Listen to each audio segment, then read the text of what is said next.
Olá pessoal, tudo bem? Espero que todos estejam bem. Dando continuidade à leitura da obra O Fenômeno UFO, hoje eu gostaria de apresentar para vocês o seguinte título: O Incidente do Gás do Pântano. Enquanto esses eventos se desenrolavam, a atitude da Força Aérea Norte-Americana e de outras agências do governo em relação ao fenômeno UFO tornara-se acentuadamente negativa. No começo da onda de 1957, a relativa abertura do projeto Blue Book em seus primeiros dias cedeu lugar a um esforço sistemático de menosprezar todo o esforço e descartar o maior número possível de relatos, independentemente de fazer sentido ou não. Consideremos o caso a seguir, nada atípico ocorrido durante a grande onda de UFOs dos anos de 1960. Na noite de 2 a 3 de agosto de 1965, milhares de testemunhas em território norte-americano, em uma faixa desde Dakota do Sul até o Texas, observaram formações de luzes brilhantes se deslocando pelo céu, mudando de tamanho, velocidade e cor enquanto se moviam. As polícias estaduais nessa área receberam relatos de que esses objetos eram rastreados por radares civis e militares. Os funcionários do Blue Book analisaram os relatos e afirmaram que as testemunhas tinham simplesmente observado as 4 estrelas mais brilhantes da constelação de Órion. Essa explicação, porém, teve de ser retirada logo depois, quando a imprensa ressaltou que Órion estava abaixo do horizonte naquela época do ano, e uma nova explicação responsabilizando o planeta Júpiter foi logo anunciada. O que torna essas explicações muito estranhas é o fato de a Força Aérea mostrar tanto interesse por um fenômeno que supostamente não existia. Muitos dos relatos ufológicos mais exuberantes vinham da própria Força Aérea e de outras ramificações militares, geralmente por meio de vazamentos não oficiais a personalidades da mídia interessadas em UFOs, como o radialista da Mutual Radio, Frank Edwards, e a jornalista investigativa Dorothy Kilgallen. Em meio aos relatos passados à mídia, havia as informações de que jatos da Força Aérea eram constantemente enviados para interceptar UFOs, mas não conseguiam sequer se aproximar deles. Aqueles que duvidavam da honestidade da Força Aérea também apontavam para a draconiana Joint Army Navy Air Forces Publication, ou publicação conjunta do Exército, Marinha e Força Aérea, de número 146, lançada em dezembro de 1953, que considerava os relatos de avistamento de UFO feitos por militares e várias categorias de civis, incluindo pilotos comerciais, crimes federais sob a lei de espionagem, com pena de detenção de 1 a 10 anos, ou uma multa de $10.000. Tudo isso convenceu muitos norte-americanos de que a Força Aérea escondia alguma coisa. Na verdade, é difícil imaginar outra estratégia que tornasse o fenômeno UFO mais célebre que a estratégia usada pela Força Aérea. Toda vez que seus investigadores proclamavam um caso resolvido com base em argumentos tão dúbios como os listados anteriormente, aumentava a lista de testemunhas cujas experiências simplesmente não correspondiam às explicações oficiais e de cidadãos norte-americanos que nunca tinham visto um UFO, mas achavam que as declarações da Força Aérea eram mais difíceis de acreditar do que a possibilidade de que os UFOs vinham de outro planeta. O fluxo constante de vazamento de fontes militares anônimas, afirmando que os UFOs eram detectados por radar e perseguidos pela Força Aérea, só fazia aumentar tal convicção.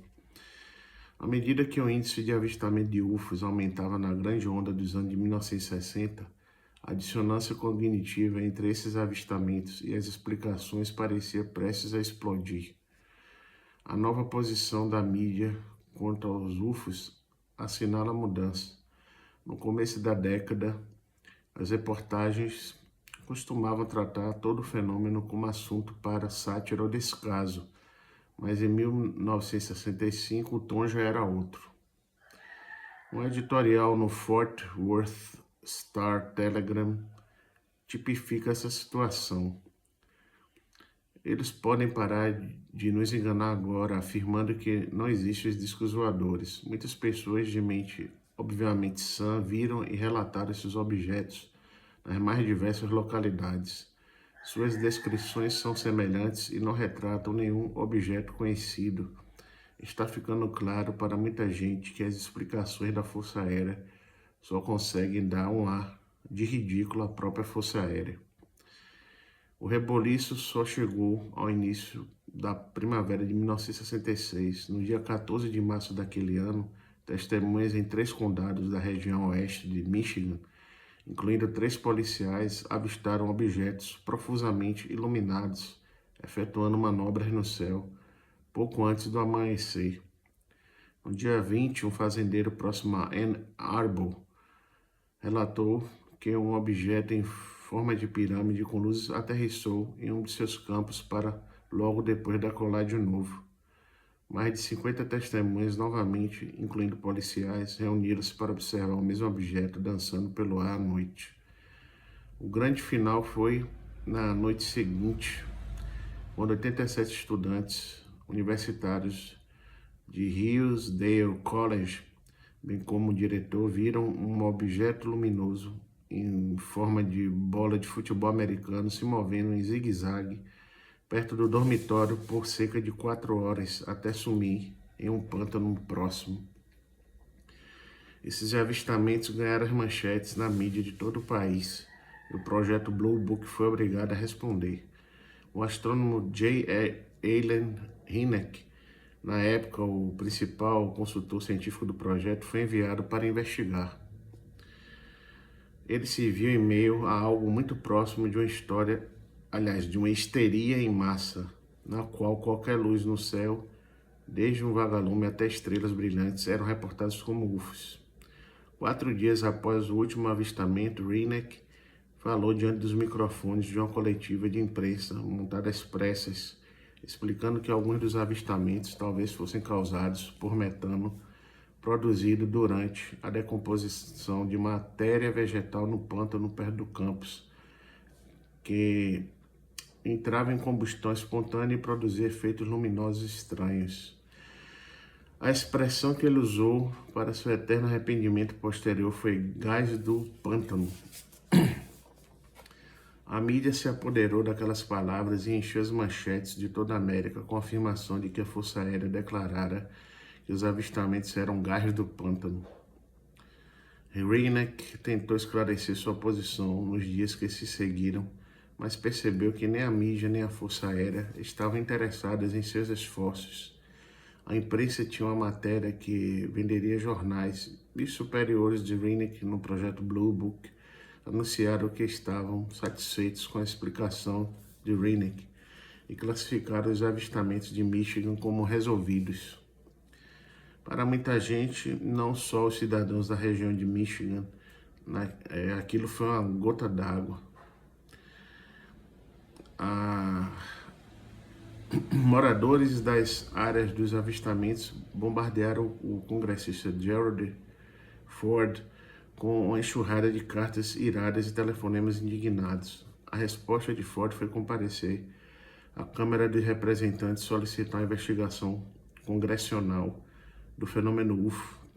Tantos eram os congressistas que receberam a mesma mensagem de seus constituintes que de fato ocorreram algumas audiências. O Comitê de Serviços Armados da Casa realizou uma sessão aberta de um dia, em 5 de abril de 1966, terminando-a com a solicitação à Força Aérea que lançasse um estudo científico independente do fenômeno UFO, sob a direção de uma universidade norte-americana. Após quase 2 décadas batendo as portas em vão, o fenômeno UFO finalmente chegava ao tribunal. Então, pessoal, essa foi a leitura de hoje. Eu agradeço então pela atenção de todos e até breve.